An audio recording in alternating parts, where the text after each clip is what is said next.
Kalau Kang Deddy Mulyadi ini kan solusinya dia adalah ya langsung eksekusi. Kalau solusi Mas Farel, rapat ya, nanti saya akan rapat dengan ini, saya akan rapat dengan itu, nanti kita akan bahas, kita akan sidang, kita akan rapat.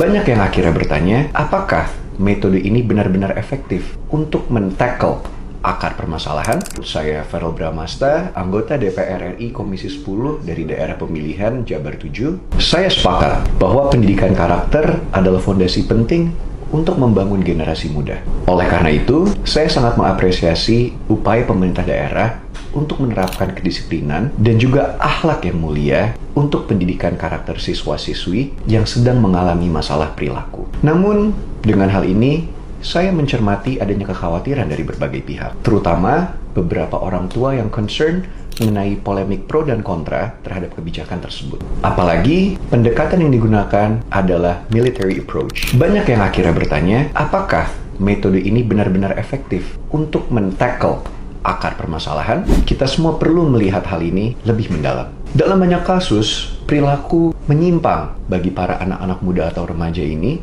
bukan hanya semata-mata karena soal disiplin yang lemah, tetapi bisa jadi juga ini adalah merupakan manifestasi dari dinamika keluarga, social pressure, ataupun masalah emosional yang belum tertangani. Bila kita hanya mengandalkan physical approach atau pendekatan secara fisik tanpa menyentuh dimensi psikologis dan juga spiritual para remaja ini, saya rasa kita malah akan membentuk karakter anak-anak muda yang keras, bukan yang tangguh. Lalu juga kalau kita lihat dari sisi kebijakan, penting untuk kita ingat bahwa Undang-Undang Sistem Pendidikan Nasional atau lebih tepatnya Undang-Undang Nomor 20 Tahun 2003 tidak ada dalam undang-undang tersebut yang mengatur atau mengharuskan siswa atau siswi untuk pindah ke barak militer sebagai bentuk edukasi. Sementara itu, kalau kita berkaca kepada Undang-Undang Perlindungan Anak, yaitu Undang-Undang Nomor 35 Tahun 2014, menyatakan bahwa anak yang berhadapan dengan hukum ataupun anak-anak yang menunjukkan perilaku yang menyimpang termasuk dalam kategori anak-anak yang membutuhkan perlindungan khusus yang penanganannya seharusnya melibatkan banyak stakeholders seperti lembaga sosial dan pendidikan, counselor, pihak orang tua, ataupun berbagai stakeholders lainnya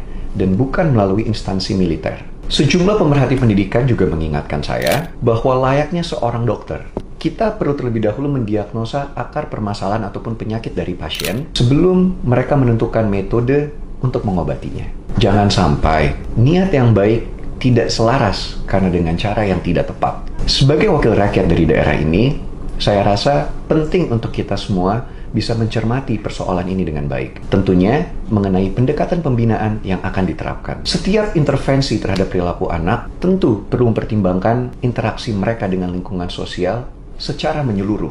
Sebagaimana ditekankan dalam HBSE, Human Behavior in Social Environment, artinya pembinaan itu tidak cukup semata-mata hanya menekankan kedisiplinan, tetapi juga harus menyentuh berbagai aspek seperti psikologis, spiritual, emosional, dan juga kultural dalam ekosistem kehidupan seorang anak. Saya juga akan mendorong di Komisi 10 DPR RI untuk lebih memprioritaskan isu ini, terutama mungkin dengan mengadakan rapat kerja dengan Mendikbudrismen untuk bisa berdiskusi dan berdialog lebih lanjut lagi mengenai model pembinaan semacam ini, komprehensif yang tentunya sesuai tupoksi saya di tingkat nasional. Kita ingin memastikan bahwa setiap kebijakan yang menyangkut pendidikan dan perlindungan anak itu berjalan sesuai aturan, tentu selaras dengan nilai-nilai kemanusiaan dan juga prinsip pendidikan yang harus pro dan juga berpihak kepada tumbuh kembang anak bangsa Indonesia.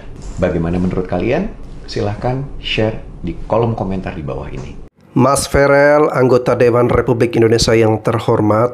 Mas Farel, lain kali kalau Anda mau memberikan kritikan seperti ini, alangkah baiknya, alangkah bagusnya Mas Farel harus meninjau dulu ya.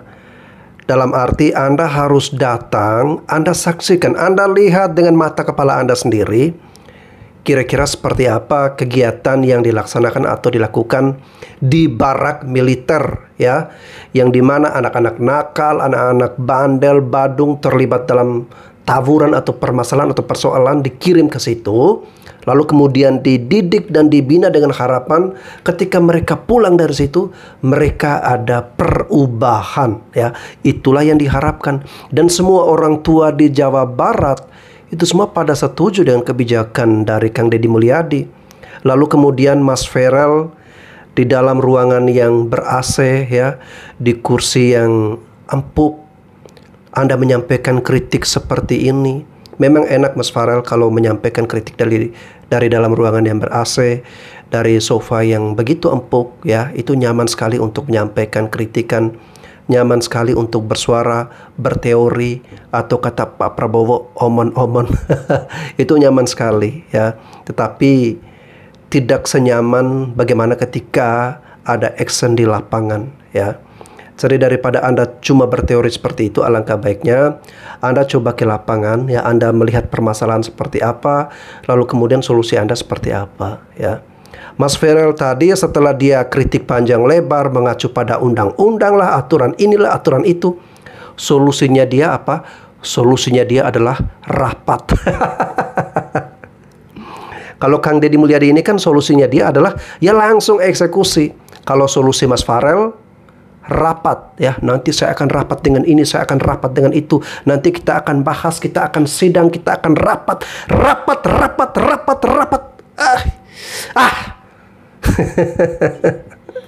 Omong kosong rapat itu ya. Yang rakyat butuhkan sekarang adalah praktek nyata ya, tindakan. Apa actionnya? Bukan sekedar berkata-kata aja ya. Kita udah muak, udah capek di Republik ini. Banyak orang-orang yang cuma pintar ngebacot, pintar berbicara, tapi belum tentu dia hebat dalam tindakannya, dia hebat dalam pelaksanaan atau dalam actionnya ya.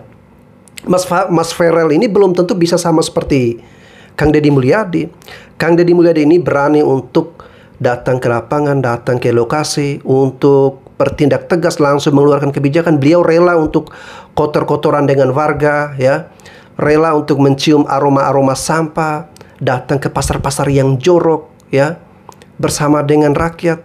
Lah Anda apa? Anda cuma bisa di ruangan yang ber-AC, di bangku yang empuk, jalan-jalan dengan Fuji ya, lalu kemudian joget-joget di TikTok. Apa seperti itu? Jadi sekali lagi Mas Ferel, jadi saya mau katakan seperti ini. Kalau memang Anda malas ya, Anda malas untuk datang ke barak militer, paling tidak Anda saksikan di konten Kang Deddy Mulyadi. Di situ anak-anak itu kan bukan hanya sekedar dididik secara militer saja, tetapi di situ didatangkan juga ustadz ataupun tokoh-tokoh agama ya. Misalnya ada yang dari Kristen atau Hindu Buddha, nah itu didatangkan tokoh-tokoh agama sesuai dengan keyakinan masing-masing. Bukan hanya tokoh-tokoh agama, juga didatangkan oleh guru-guru psikologi ya, lalu kemudian guru-guru les, dan banyak hal yang diajarkan atau dididik di situ. Ya inilah guys ya, ketika kita memberikan kritik tanpa melihat terlebih dahulu, mengevaluasi terlebih dahulu, ya akhirnya salah-salah seperti Mas Ferel ini ya. Orang di situ dikirim guru kok, guru-guru les, ada guru privat juga, banyak bermacam-macam guru-gurunya di situ. Lalu kemudian mereka dididik untuk bangun pagi, lalu setelah itu berolahraga, lalu kemudian mereka bisa merapikan tempat tidur, sarapan tepat waktu ya, mandi, lalu kemudian istirahat lagi. Jadi banyaklah kegiatan-kegiatan mereka, dan mereka harus tepat waktu. Itu bagus guys ya, mendidik anak-anak untuk menghargai waktu. Dan bukan hanya itu, mereka juga dididik, dibina secara fisik juga, agar apa? Mereka menjadi anak-anak yang kuat ya, yang tangguh. Bukan seperti Mas Ferel yang cuma joget-joget di TikTok, jalan-jalan bersama Neng Fuji. Oke guys, kita lanjut memberikan reaksi-reaksi berikut ini. Ataupun berbagai stakeholders lainnya, dan bukan melalui instansi militer. Ya ampun mas kan dapil sini, mendingan turun deh mas, mendingan lihat deh langsung deh, daripada mas berwacana. Nah yang mas maksud tuh yang pro kontra, kekhawatiran tuh orang tua yang mana mas? Ini orang tuanya nitipin semua, seneng dititipin di sini. Nah gini deh mas, Ini kan ada yang mau masuk lagi 30, kita bagi 2 aja deh Mas. Mas 15, saya 15. Yang 15 dengan cara Mas, yang 15 kita lanjutkan dengan cara kita dibina di barak militer. Yuk, Om Jen tantangin. Lebih baik action Mas daripada terus kita bikin wacana, ya. Nah, ini saya suka nih dengan komentar dari Om Zen ya, Bupati Purwakarta saat ini. Jadi Om Zen ini menawarkan ya, ada 30 anak dibagi 15 bersama Om Zen di barak militer, 15 lagi bersama dengan Mas Ferel ya. Nanti endingnya kita lihat hasil akhirnya anak-anak ini seperti apa nantinya ya. Jadi Mas Ferel jangan cuma omong aja yang bagus ya, yang terlihat keren, yang terlihat wah gitu kan, buat orang tersanjung. Tapi kerja Anda, action Anda itu nol besar. Saya Rambo Aceh Nagan Raya. Rasanya ingin menangis melihat masih ada orang-orang yang gak suka dengan Kang Deddy Mulyadi. Bahkan orang itu membenci Kang Deddy Mulyadi. Berarti orang itu putus kawan. Perlu dibawa ke rumah sakit, diperiksa kepalanya. Pasti putus kawan. Kalian para elit hanya bisa protes, kritik. Ya, ada lagi dari Komnas HAM protes, mengkritik kebijakan Kang Deddy Mulyadi bahwa anak-anak itu tidak boleh dibawa ke barak militer. Apa mereka tidak tahu ya? Ditelusuri dulu dong, ya, bahwa anak-anak itu bukan diajari untuk perang. Mereka hanya dididik agar mengerti, memahami jati dirinya, menyayangi orang tuanya, bergaul dengan positif. Para elit, ya, kalian itu hanya bisa ngomong, omon-omon. Coba apa yang sudah kalian lakukan untuk negeri ini, untuk anak-anak muda di negeri ini. Saya ini bekerja di jalanan, saya sopir. Saya banyak melihat bagaimana tawuran-tawuran anak-anak pelajar itu. Bagaimana mereka itu berkendara membawa sepeda motor ugal-ugalan. Mereka benar-benar tidak ada yang mendidik. Orang tua mereka sudah menyerah. Sekolah sudah menyerah. Saya heran loh lihat kalian itu loh. Kang Deddy Mulyadi kenapa bekerja sendiri untuk memikirkan anak-anak muda bangsa ini? Mereka itu adalah generasi penerus bangsa. Bukannya membantu gitu loh. Saya ini sudah bertahun-tahun, bahkan puluhan tahun di jalanan kerja jadi sopir. Mulai dari Jakarta sampai di Sumatera Utara. Saya udah lihat dengan mata kepala saya sendiri. Cuman saya nggak rekam bagaimana anak-anak itu balapan liar, tawuran. Saya hanya rakyat biasa, saya rakyat yang tidak mampu untuk membantu Kang Deddy Mulyadi. Tetapi saya mendoakan Kang Deddy Mulyadi agar kiranya Tuhan Yang Maha Esa selalu menyertai beliau. Perbuatan Kang Deddy Mulyadi adalah sesuatu yang mulia untuk bangsa ini. Kalian itu hanya bisa protes tanpa bisa melakukan apa-apa. Saya ini melihat video-video Kang Deddy Mulyadi, saya menangis. Beliau sangat mencintai rakyat, mencintai anak-anak muda. Beliau ingin bangsa ini adalah bangsa yang bisa mendidik anak-anak muda menjadi generasi penerus bangsa ini. Halo saudara-saudara keluarga Jawa Barat, kita dukung terus gubernur Anda, Kang Deddy Mulyadi. Yang gue heranin ya begitu kan, ini si Kang Deddy ini ngumpulin gitu kan, ngambil anak-anak dari anak-anak anak bandel lah pokoknya begitu ya, yang ada di jalanan tawuran segala macem gitu kan. Terus dilatih pola hidupnya nih, diubah begitu kan, dilatih sama TNI, bukan dilatih tapi kayak lebih diajarin biar akhlaknya itu tuh nggak Bandung banget jadi anak begitu kan. Herannya kok kayak kayak Komnas HAM dan lain-lain tuh kepada protes begitu ya. Udah bersyukur itu Kang Deddy Dedi gitu kan, capek-capek ngedidik anak bangsa, anak Jawa Barat supaya jadi anak yang bener gitu kan ya. Terus masih ada aja gitu loh ya yang pada protes gitu, katanya menyalahi apa sih, katanya aturan lah, melanggar apa gitu loh. Nggak mudeng, saya nggak ngerti saya gitu kan. Tapi emang begitulah guys ya, emang begitu. Biasanya orang-orang yang baik, berbuat baik itu pasti bakalan ada aja yang nggak suka, banyak malah begitu ya. Menurut aku ya, buat Kang Dedi udah terus aja Kang berjuang gitu ya, demi bangsa, demi Jawa Barat gitu kan, biar lebih maju lagi, biar anak-anak pada badung di jalanan ini ya gitu kan, disiplin hidupnya begitu. Orang tua anaknya aja tuh nggak protes gitu kan, malah banyak orang tua ya, orang tua yang anaknya nggak ada salah apa-apa tuh malah kayak, ini gimana caranya daftarin anak saya gitu biar dilatih gitu kan sama TNI gitu kan ya. Terus ini para pejabat-pejabat lainnya kenapa pada protes begitu. Gedek banget aku. Mau Pak Dedi, Gubernur Jawa Barat. Nih saya nih mau minta tolong, seandainya nih warga di luar Jawa Barat yang mau masukin anaknya sekolah di kemiliteran itu, bisa nggak ya kira-kira ya, biar anaknya disiplin, biar tanggung jawab. Kira-kira bisa nggak ya Pak di luar Jawa Barat itu? Kalau bisa, mau Pak. Mungkin banyak loh yang mau ngedaftar. Tolong dijawab Pak. Kira-kira kalau bisa anak saya mau disekolahin di sono. Boleh ya Pak ya? Ditunggu jawabannya. Mas Ferel, Anda lihat kan? Ibu-ibu dari luar Jawa Barat aja, mereka pengen agar anak-anak ini dikirim ke Jawa Barat, ya. Saking antusiasnya para orang tua ini dengan kebijakan baru dari Kang Deddy Mulyadi, ya. Harapan saya sih ini harusnya diterapkan di wilayah-wilayah yang lain juga, bukan hanya di Jawa Barat. Ya, saya dengar sih sudah ada beberapa gubernur guys ya yang meniru atau menduplikasi kebijakan dari Kang Deddy Mulyadi.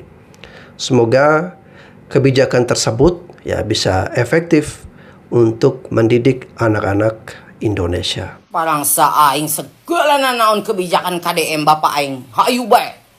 Di komentaran bae. Eta KPAI coba tuh disuprot. Program Bapak aing teh geus darurat pugu mah. Ari mana ka mana bae? Dia loba bae tah merajalela tawuran, geng motor, anjal anak jalanan ngararamen mau orok teh awewe di lampu merah. Tindakan lin giliran pejabat, giliran jelema nu baroga duit be karak marah raju. Ih, lain disupport. Suprot. Ini geus darurat ieu negara. Diganan hayang meureun ieu generasi bangsa bararodo bae. Ih. Lain bangga boga pemimpin anu cekatan gercep gitu. Ih, sampai 10 bae seluruh Indonesia geus. Ieu. Maju Indonesia. Pikirkeun cek Pak Presiden ge. Ulah kumaha engke kumaha ieu generasi bangsa pikirkeun kadinya. Eueuh tindakan jing. Uncang-uncang suku ngomong bae teori jeung teori. Eueuh eksekusi. Ih amit-amit aing mah. Suprot coba.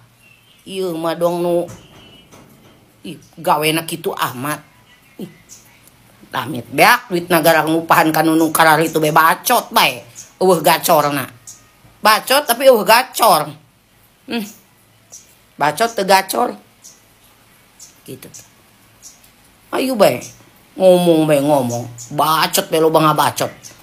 Bacotna teu gacor. Rugi negara ngagajihna ge.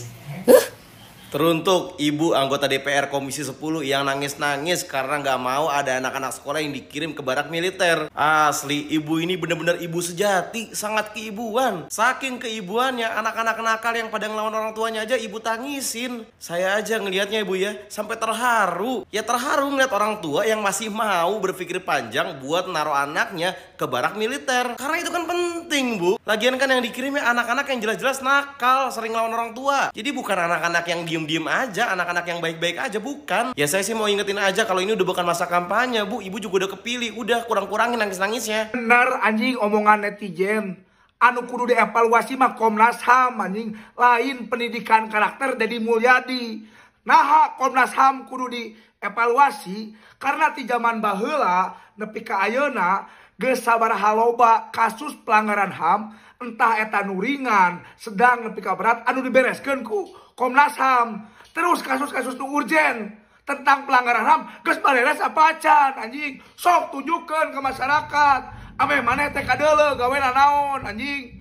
Lain malah hayo we nyikut-nyikut kanu program batur teh koplok.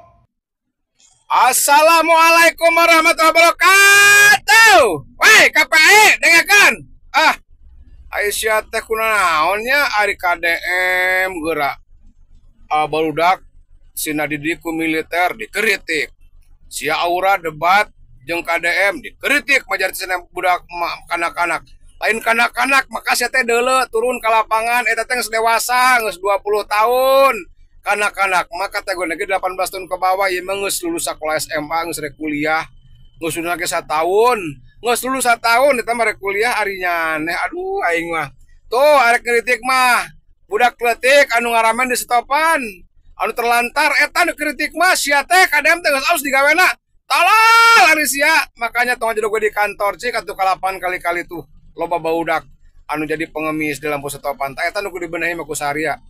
Aduh aing geus garoblog deui wae ieu kampun. Hanya di Indonesia anak kecil motor-motoran. Hanya di Indonesia anak kecil main HP. Hanya di Indonesia anak kecil minum ciu. Hanya di Indonesia anak kecil makan eksimer. Hanya di Indonesia anak kecil ngelem. Hanya Indonesia anak kecil minum komik 15 biji sekali minum. Hanya di Indonesia yang mengaku beragama Islam. Mau maju tidak?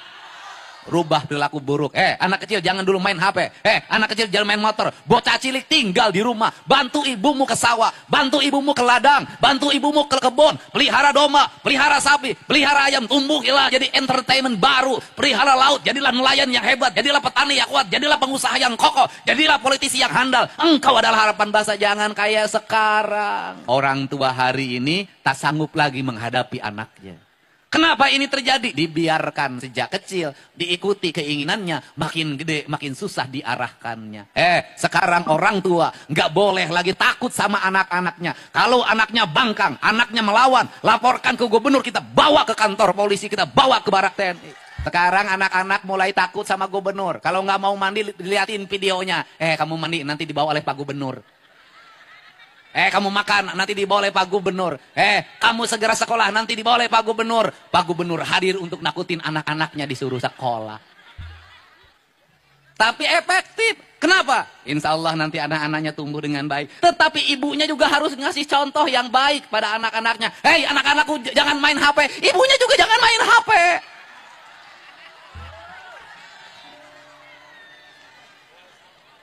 Kamu nak, jangan main TikTokan terus nak. Jangan main TikTokan. Kasih contoh pada anaknya. Anak itu tergantung didikan ibunya. Perilaku ibunya akan menjadi contoh bagi anak-anaknya. Anak-anaknya kamu jangan bersolek terus. Jangan bersolek terus. Sia ulah bersolek wae. Betul nggak? Ibunya ajarin anaknya nyuci piring, ibunya ajarin anaknya mengepel, ibunya ajarin anaknya memasak, ibunya ajarin anaknya nyuci baju, nyetrika baju. Ingat, anak-anakmu ulah dibere kejo mejikom. Kenapa? Hari ini banyak ibu-ibu pengadulan, pemalas. Ibu-ibu rubah dirimu sekarang ya. Mau jadi tauladan anak-anak? Berilah masakan yang baik bagi anak-anaknya. Karena masakan yang dibuat ibunya adalah doa bagi anak-anaknya. Maka saya meminta dalam surat edaran saya. Kaum ibu Jawa Barat. Sebelum nanti pembelakuan makan bergizi gratis. Dari sekarang ke sekolah gak usah dikasih uang jajan anaknya. Kasihlah bekal yang cukup dalam bentuk makanan yang engkau buat. Karena dalam setiap butir nasi yang engkau buatkan, di situ ada doa yang tembus ke langit. Doa keikhlasan seorang ibu pada anak-anaknya. Wow, keren sekali guys ya. Pidato yang sangat menyala, sangat berapi-api, dengan penuh semangat dari Kang Deddy Mulyadi. Jadi Kang Deddy Mulyadi ini tidak hanya jago untuk terjun ke lapangan, terjun ke lokasi, untuk eksekusi langsung di lokasi, tetapi jago dan hebat juga guys ya dalam berpidato. Ketika beliau berpidato itu semua orang senang untuk mendengar. Kita jadi semangat dan juga sekaligus juga terhibur ya dengan kata-kata dari Kang Deddy Mulyadi ini ya. Oke guys, kalau terkait dengan kebijakan dari Kang Deddy Mulyadi untuk mengirim anak-anak yang susah untuk dididik, diatur oleh para orang tua, anak-anak yang bandel, yang suka minum minuman keras ya, yang terjerumus dalam pergaulan yang tidak sehat, dalam lingkungan yang tidak sehat, dan kemudian mereka ditarik dan dikirim ke barak militer. Itu merupakan suatu tindakan yang bagus ya. Ini bukan untuk mau menyiksa atau mau menyakiti anak-anak ini, tetapi ini adalah metode untuk apa? Untuk membentuk anak-anak yang memiliki karakter yang gak bagus, agar nanti ketika mereka keluar dari barak militer ini, mereka sudah punya sikap, attitude, akhlak yang berbeda. Mereka bisa menjadi pribadi yang lebih baik lagi. Tentu tujuan dari Kang Deddy Mulyadi ini tujuan yang positif, tujuan yang mau merubah mental anak-anak ya. Namun sayangnya ketika metode yang menurut kita semua ini adalah suatu kebijakan yang luar biasa ya, gebrakan baru yang membuat kita juga terkejut. Namun di sisi lain ada elit-elit tertentu, salah satunya adalah Mas Ferel, yang masih juga nggak suka ataupun memberikan kritikan dari kebijakan Kang Deddy Mulyadi. Dikatakan kebijakan ini nggak tepat lah ya, nggak mengerti psikologi anak lah, segala macam. Tapi bagaimana solusi dari mereka? Mereka nggak tahu, nggak ada. Solusi dari mereka seperti disampaikan Mas Ferel tadi, rapat ya, pertemuan, rapat, pertemuan. Kegiatan yang cuma mau menghambur-hamburkan uang negara, tapi solusi konkretnya itu kita nggak tahu ya. Jadi kalau tidak bisa bertindak, tidak bisa memberikan praktik yang nyata, lebih baik stop bicaralah ya. Biarkan orang-orang yang mau bekerja, jangan kita hadir untuk mau menghalang-halangi. Oke guys, saya tetap memberikan dukungan kepada Kang Deddy Mulyadi dan juga kebijakan-kebijakan yang berdampak bagus bagi anak-anak Jawa Barat ya, dan juga untuk masyarakat Jawa Barat. Dan semoga anak-anak di Jawa Barat ini tumbuh kembang menjadi anak-anak yang luar biasa, anak-anak yang hebat, anak-anak yang memiliki budi pekerti yang baik. Oke guys, sampai jumpa lagi di konten-konten saya selanjutnya.